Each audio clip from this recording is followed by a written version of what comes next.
Hi, welcome to the video on uh,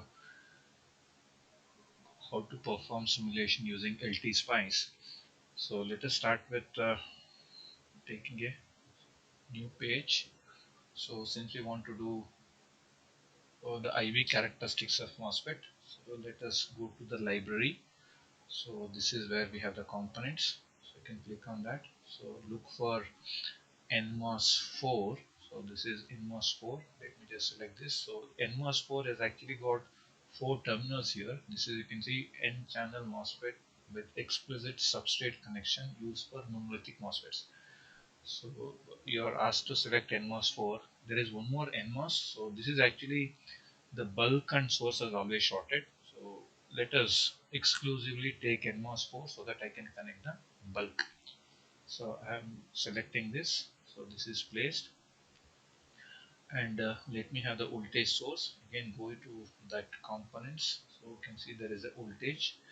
You can either choose this voltage, or you can go to, okay, let us just take one voltage here from this source. Then let me place it here, and let me take one more voltage from another possible source. So you can see there is a miscellaneous. So you can click on this miscellaneous, double click on that. Can you see there's a battery? So this is battery. Let me select this and this. Oh, actually this battery is exclusively for DC voltage, whereas this source we can get any type of voltages. So since we want DC, let us also select DC in this V1. This is, anyhow, it is a DC voltage. So let us make the connection. This is the wire.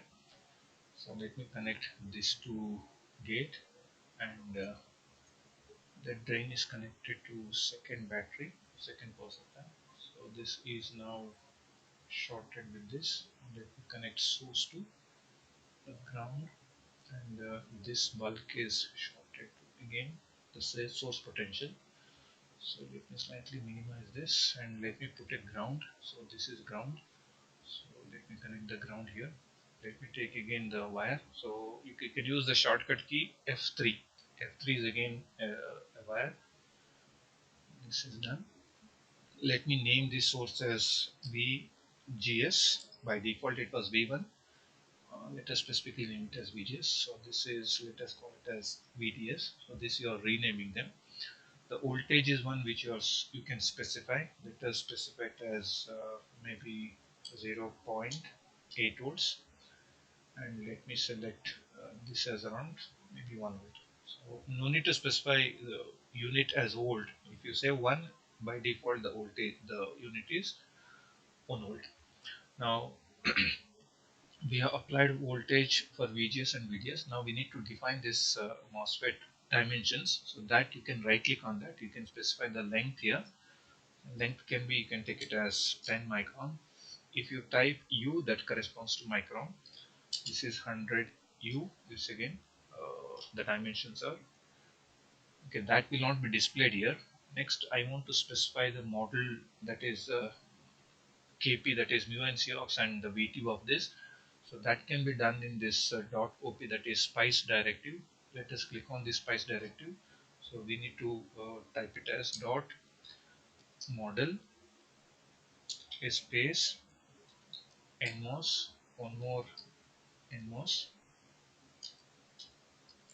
then open the parenthesis, type as Kp equals 200 micron, comma, VTO equals 0.4.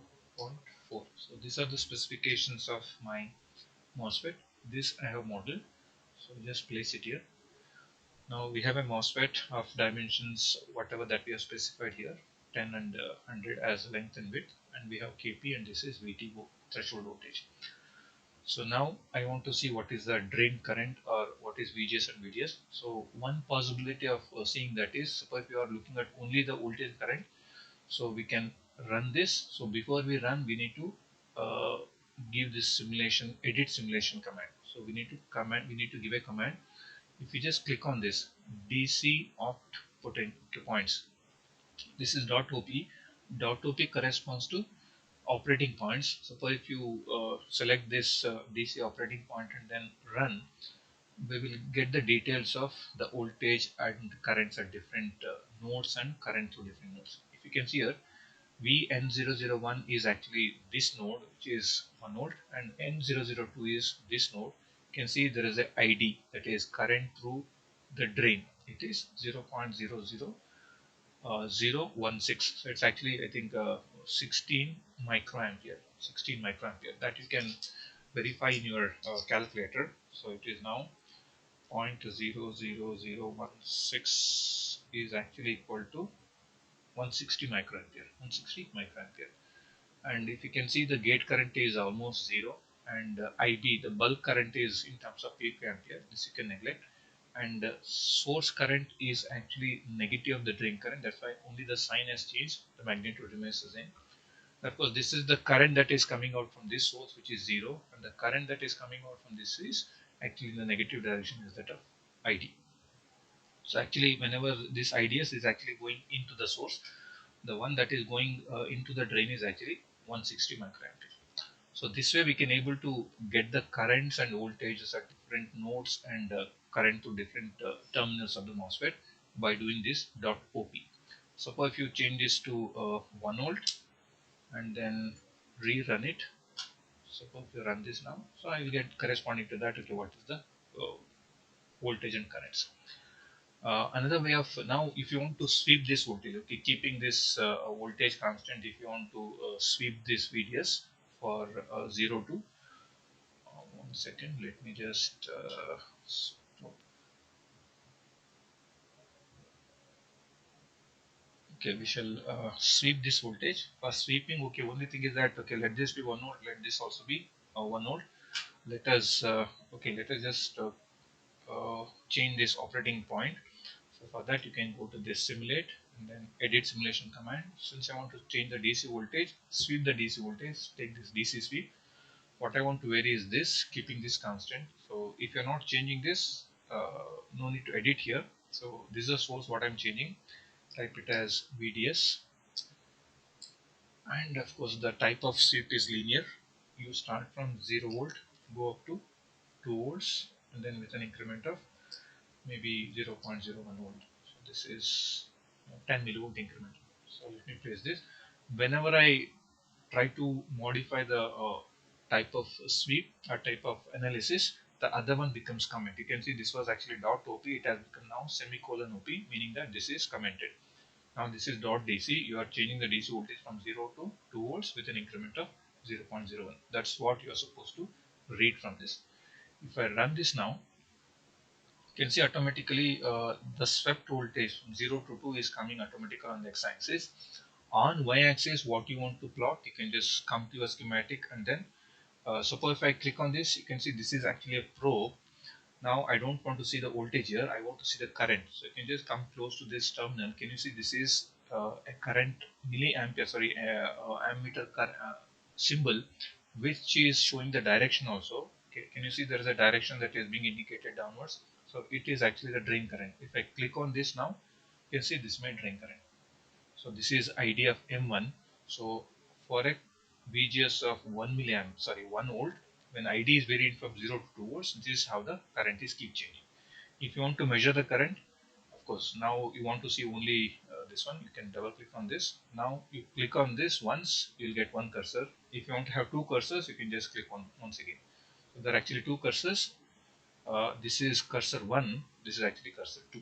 Cursor 2. So if you want to measure the current in this region, this is linear current. So this is corresponding to cursor 1. So at a voltage of 121 millivolts, this is the current, which is the transistor is in linear region.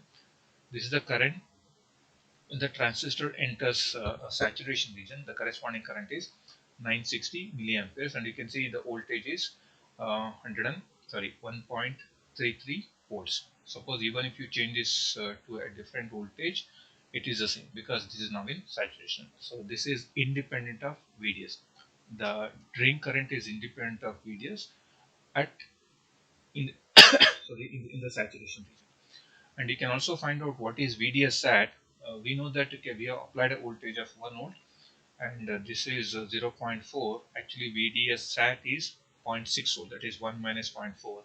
So at around 0.6 volts the current remains constant. So you can see now, you can just bring it back here. See now it's around 0.6. The current is becoming almost, this is your 360. You can see now it is almost becoming 360. Anything before this, you can see current is keep reducing. Current is keep reducing. If you can see here, the current has reduced now. The current has reduced. Now, what is VDS at? VDS it is actually zero point 0.6 in this case, because which is nothing but 1 minus 0.4. And beyond that, current is almost constant. So it's perfectly constant. Now, this is how. And of course, using the equation, you can verify what is the current. So we have the equation of half into Kp W by L VGS minus VT whole square, and this is the current in drain region. So if you want to verify the drain region current, please don't keep it somewhere here. So just keep somewhere deep in the linear region. You can verify the current by measuring the voltage, so by knowing the voltage of VDS, and of course VGS we already know for this particular combination as 1 volt, and you can verify the drain current. So now the equation is dependent on VDS. So it is now half into Kp W by L into 2 VDS into VGS minus VT minus of VDS whole square, that you can verify in the notes. So if you substitute VGS, VDS and Kp W by L, so you will get a current of 98 milliamperes for a VDS of this millivolts and VGS of 1 volt. Of course, VT was 0.4. Now, suppose you want to vary this, you want to get this curve for different VGS, you can do it. So what I'll do, let me just go here, let me edit this. Now let me select second source as, now I want to switch this also. So this is now VGS. Now you sweep from 0 to maybe 2.5 volts with an increment of 0.5. So let the increment be 0.5. You run it here. Now you can see this has modified by itself. Now you can run. If you run, you can see it is showing for. You can see the last one has not yet saturated, because the saturation voltage for 2.5 is 2.1. Since my VDS is hardly 2 volts, it has not yet saturated. In such case, you may have to slightly extend this voltage, which is 2 for my first source, as maybe you can make it as 4 volts. Now make sure that VDS is certainly more than VDS sat for the maximum VGS you have. So maximum VGS you have is 2.5, then VDS sat is 2.5 minus 0.4, which is 2.1. So this voltage VDS should be more than 2.1. So that we made it as 4 volts here. Now even though we have written 1 and 1 here, so that will be overwritten by this .dc command whatever I have written. So this 1 and 1 is no more relevant. So we have modified this VDS now. Let us run again. You can see now this is saturated, because now it is going up to 4 volts. It was earlier up to 2 volts. Of course, now you can see, you can just click on this. So you can go to different currents. You can just put here. You can use the arrow key. It goes to next. You can see now it is 360. It is 1.21. Now it is 2.56 for corresponding values of VGS. So this is how you can able to verify. This is actually the output characteristics, because you are talking about y-axis is output current, x-axis is output voltage, which is VDS. You can also see the the transfer characteristics, in which you are having VGS here. This is ID. So for VGS, what I'll do is I will again go to this. So let me make this constant as VDS. So instead of VGS here, I'll make it as VDS. I'll make it as VGS. Second source, I will delete. I will delete this and delete everything. So I have only VGS is varied. Now this is varied from 0 to, oh, this cannot be 0.01, because if it is 0.01, so you're going to get hundreds of curves. I don't want that. So let it be 0.5. This is fine. Now at 1 volt, okay, let me just keep this at maybe 4 volts. Now we can run. So when I run now, this is now you can see. So till VGS as 0.4, the current is off, because MOSFET is off, means there is no current. You can see it's almost microampere, which is almost, you can see now it is pico. Now it is, these are all sub-threshold current. Only beyond 0.4 you can see the current increases in terms of, this is quadratically increasing. So as you're moving, keep moving here. So as your VGS increases, it is quadratically increasing. If you want to do it for different values of VDS, now here the value of VDS is one particular value, which is in this case now it is 4. So what I'll do is I will take the second source as VDS. This is now VDS. I will vary from maybe 2 volt to 4 volts with an increment of 1. So I will get now 3 graphs. So with VDS as 2, 3 and 4. Let me run now. You can see now you have 3 graphs. This is for VDS equal to 4, sorry, for maybe 2, 3, 1, sorry, 2, 3, 4. This is 2, 3, 4 volts. So you can see as the value of VDS increases, for a larger value of VDS you have more current. Maybe we can just go here. So here you can see now I can just shift down.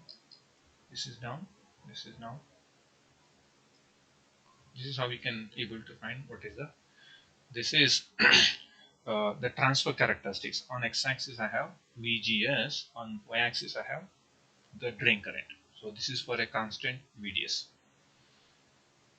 Okay, this way we can able to do IV and IV characteristics, both transfer as well as the output characteristics. Hope okay, you people enjoyed it.